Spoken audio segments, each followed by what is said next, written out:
सहाय्यक पोलीस अधीक्षक पंढरपूर उपविभाग पंढरपूर शहर पोलीस स्टेशन अंतर्गत 131/2026 हा गुन्हा दाखल झालेला। ह्याच्यामध्ये चेन स्नॅचिंगचा प्रकार होता। 17 मार्च 2026 रोजी एक आई व तिची मुलगी जे आपलं झिप बाय स्प्री हॉटेल आहे याच्या शेजारी जात असताना तिथे एक अज्ञात इसमाने जो की बाईकवर स्वार होता आणि हेल्मेट घातलेलं होतं, त्यांनी मंगळसूत्र त्या स्त्रीच्या गळ्यातून ओढून तो पळून गेलेला होता। गुन्हा दाखल होताच तपास वेगवेगळ्या दिशेने सुरू झाला। त्यामध्ये 29 मार्च 2026 रोजी सरगम चौकात एक संशयित बाईक स्वार तरुण व हेल्मेट असा असलेला एक युवक डीबीच्या स्टाफला नजरेस आला। तो त्याची जी काही बॉडी लँग्वेज होती, इतर हालचाल होती ती संशयास्पद आढळली। थोडा त्याच्याकडे वाटचाल करताना त्याला काहीतरी चाहूल लागली आणि तो गाडीवरती स्वार होऊन तो रेस करत पळायला लागला।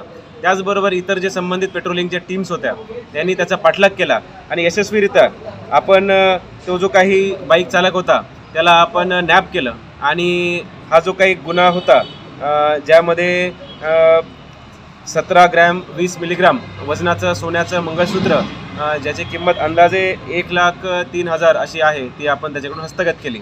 हा जो आरोपी आहे हा सुपलीचा राहणारा आहे। त्याचे नाव अण्णा दशरथ लाडे आणि 34 वर्ष असं त्याचं वय आहे।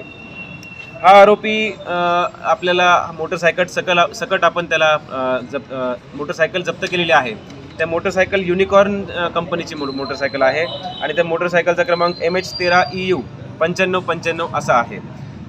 तपासामध्ये असे निष्पन्न झाले की हा जो आरोपी आहे हा एक चेन स्नॅचिंगमध्ये नव्हे तर तब्बल 4 चेन स्नॅचिंगमध्ये इन्व्हॉल्ड आहे।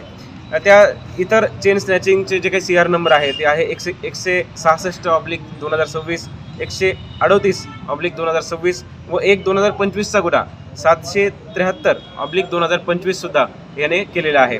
एकंदरीत या 4 गुन्ह्यांचा मुद्देमाल जो की 4 तोळा 3 ग्राम हे सोन्याच्या ज्वेलरी आहेत ते आपण त्या आरोपीकडून हस्तगत केले आहेत आणि 100% रिकव्हरी आपण ह्या 4ही गुन्ह्यांमध्ये करू शकलेलो आहे। त्यात यश आलेलं आहे।